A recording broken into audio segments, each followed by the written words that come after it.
When you think about resilience in technology, it's actually much easier. You're going to see some other speakers today, I already know, who are going to talk about breaking bones stuff. And of course, with technology, it never is. So it's very easy, comparatively speaking, to be resilient.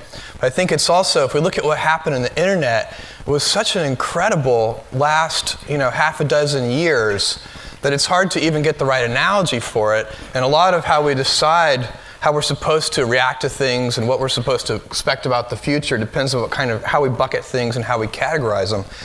And so I think the tempting analogy for the boom bust that we just went through with the internet is a gold rush. It's easy to think of this analogy very different from some of the other things you might pick. For one thing, both were very real. They took, in 1849, in that gold rush, they took over $700 million worth of gold out of California. It was very real. The internet was also very real. This is a real way for humans to communicate with each other. It's a big deal. Huge boom, huge boom. Huge bust, huge bust. You keep going. In both things, there were lots of hype. I don't have to remind you of all the hype that was involved in the internet, the getrich.com. But you had the same thing with the gold rush. Gold, gold, gold. 68 rich men on the steamer Portland. Stacks of yellow metal. Some have 5,000. Many have more. A few bring out $100,000 each. And people would get very excited about this when they read these articles. The El Dorado of the United States of America. The discovery of inexhaustible gold mines in California. And the parallels to the gold rush and the internet rush continue very strongly. So many people left what they were doing. What would happen is, and the gold rush went on for years. People on the East Coast in 1849, when they kind of first start to get the news, they think, this isn't real. But they keep hearing about people getting rich. And then in 1850, they still hear that and they think it's not real. By about 1852, they're thinking, am I the stupidest person on earth by not rushing to California? And they start to decide they are. These were community affairs, by the way. Local communities on the East Coast would get together and whole teams of 10, 20 people would caravan across the United States and they would form companies. These were typically not solitary efforts. But no matter what, if you were a lawyer or a banker, people dropped what they were doing, no matter what skill set they had, to go pan for gold. This guy on the left, Dr. Richard Beverly Cole, he lived in Philadelphia and he took the Panama route. They would take a ship down to Panama, cross the isthmus, and then take another ship north. This guy, Dr. Toland, went by covered wagon to California. This has its parallels too. Doctors leaving their practices. These were both very successful, physician in one case, surgeon in the other. Same thing happened on the internet. You get drcoop.com. In the gold rush, people literally jumped ship. The San Francisco harbor was clogged with 600 ships at the peak because the ships would get there and the crews would abandon to go search for gold. So there were literally 600 captains and 600 ships. They turned the ships into hotels because they couldn't sail them anywhere. You had .com fever and you had gold fever. And you saw some of the excesses that the .com fever created, and the same thing happened. The fort in San Francisco at the time had about 1,300 soldiers. Half of them deserted to go look for gold. And they wouldn't let the other half out to go look for the first half because they were afraid they wouldn't come back. And one of the soldiers wrote home, and this is the sentence that he put: the struggle between right and $6 a month and wrong and $75 a day is a rather severe one. It had bad burn rate in the gold rush. Very bad burn rate. This is actually from the Klondike Gold Rush. This is the White Pass Trail. They loaded up their mules and their horses, and they didn't plan right, and they didn't know how far they would really have to go, and they overloaded the horses with hundreds and hundreds of pounds of stuff. And in fact, it was so bad that most of the horses died before they could get where they were going, and it got renamed the Dead Horse Trail. And the Canadian Minister of the Interior wrote this at the time: thousands of pack horses lie dead along the way, sometimes in bunches under the cliffs, with pack saddles and packs where they've fallen from the rock above, sometimes in tangled masses filling the mud holes and furnishing the only footing for our poor pack animals on the march. often I regret to say, exhausted but still alive, a fact we are unaware of until after the miserable wretches turn beneath the hooves of our cavalcade. The eyeless sockets of the pack animals everywhere account for the myriads of ravens along the road. The inhumanity which this trail has been witness to, the heartbreak and suffering which so many have undergone, cannot be imagined. They certainly cannot be described. And you know, without the kind of the smell that would have accompanied that, we had the same thing on the internet. Very bad burn rate calculations. I'll just play one of these, and you will remember it.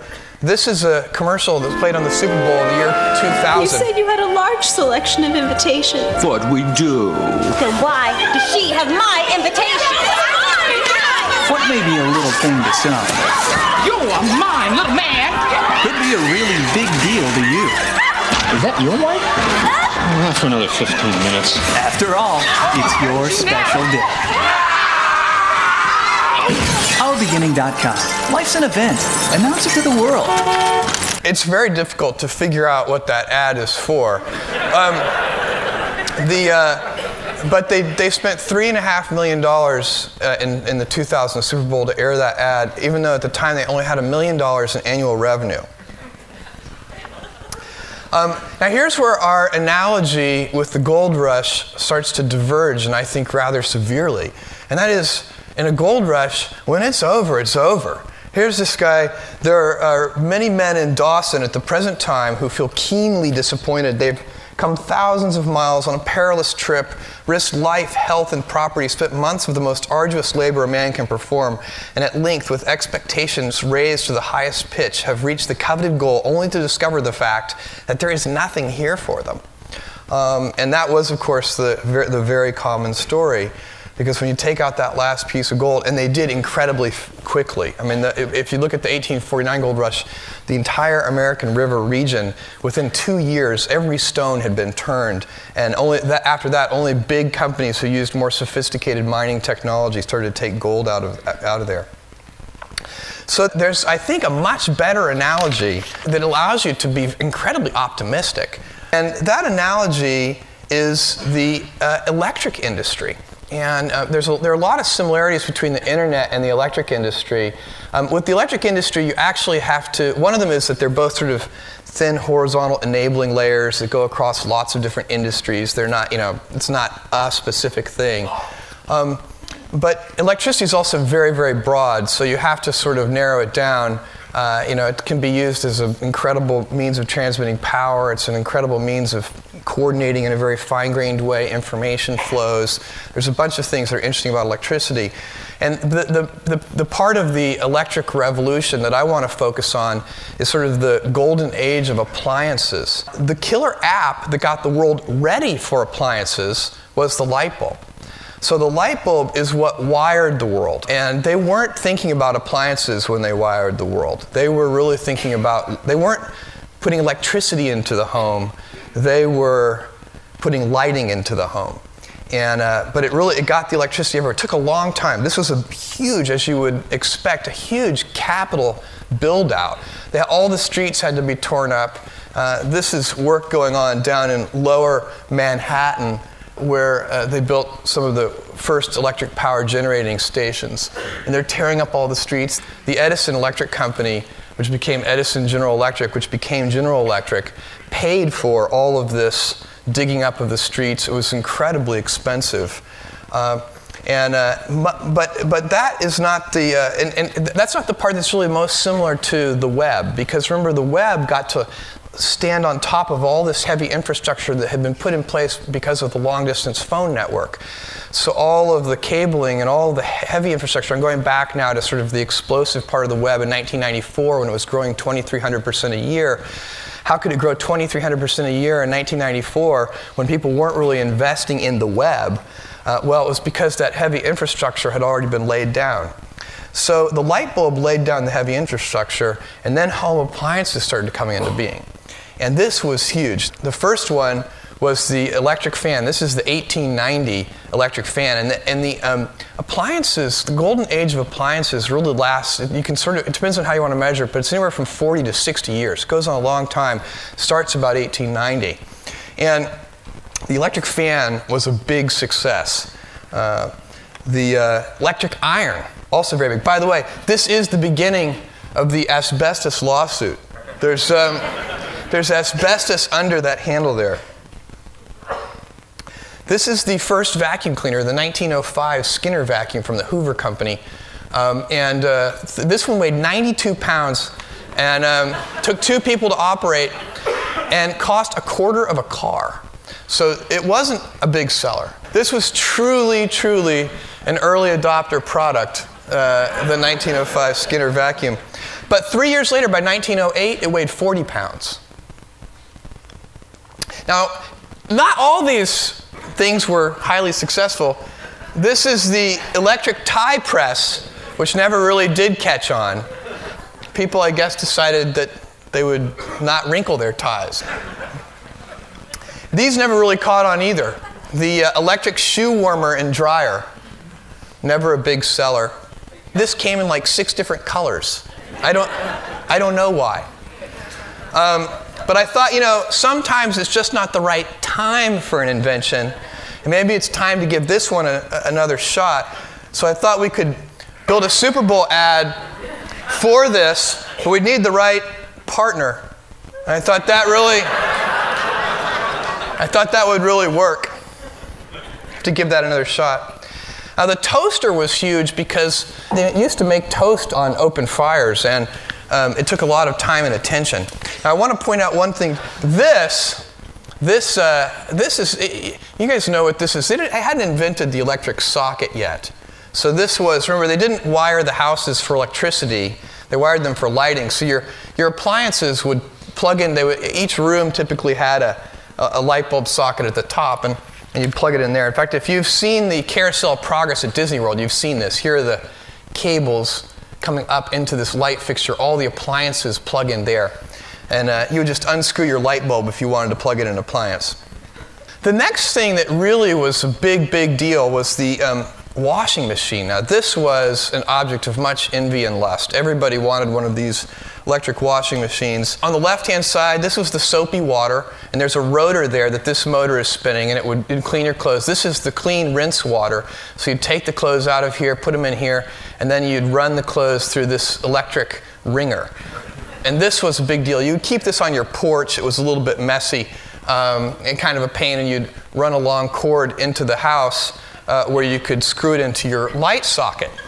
And that's actually kind of an important point in my presentation, because they hadn't invented the off switch. That was to come much later, the off switch on appliances, because it didn't make any sense. I mean, you didn't want this thing clogging up a light socket. So, when you were done with it, you unscrewed it. That's what you did. You didn't turn it off. And as I said before, they hadn't invented the electric outlet either. So the washing machine was a particularly dangerous device. And when you research this, there are gruesome descriptions of people getting their hair and clothes caught in these devices.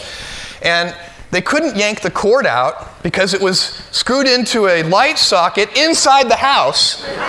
And there was no off switch, so it wasn't very good.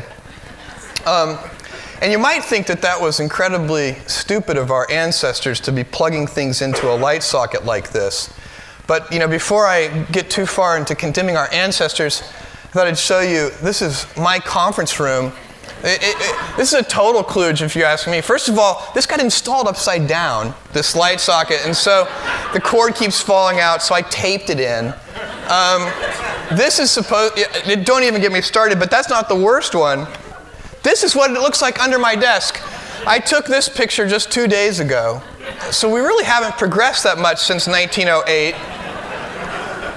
It's a total mess. And, we think it's getting better. But have you tried to install 802.11 yourself? I challenge you to try. It's very hard. I know PhDs in computer science, this process has brought them to tears, absolute tears. And that's assuming you already have DSL in your house. Try to get DSL installed in your house. The engineers who do it every day can't do it. They have to, typically they come 3 times And one friend of mine was telling me a story. Not only did they get there and have to wait, but then the engineers, when they finally did get there for the third time, they had to call somebody, and they were really happy that the guy had a speakerphone, because then they had to wait on hold for an hour to talk to somebody to give them an access code after they got there. So we're pretty kludgy ourselves. By the way, DSL is a kludge. I mean, this is twisted pair copper that was never designed for the purpose it's being put to, and it's the whole thing. We're very, very primitive, and that's kind of the point, because resilience, if you think of it in terms of the gold rush, then you'd be pretty depressed right now, because the last nugget of gold would be gone. But the good thing is, with innovation, there isn't last nugget. Every new thing creates 2 new questions and 2 new opportunities.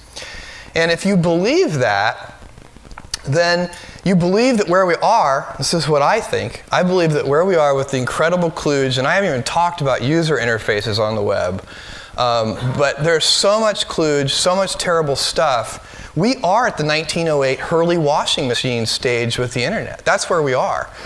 We don't get our hair caught in it, but that's the level of primitiveness of where we are. We're 1908. And if you believe that, then stuff like this doesn't bother you. This is 1996.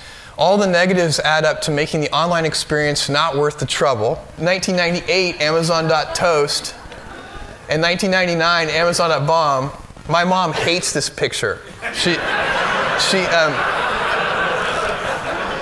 But if you really do believe that it's the very, very beginning, if you believe it's the 1908 Hurley washing machine, then you're incredibly optimistic. And I do think that that's where we are. And I do think there's more innovation ahead of us than there is behind us.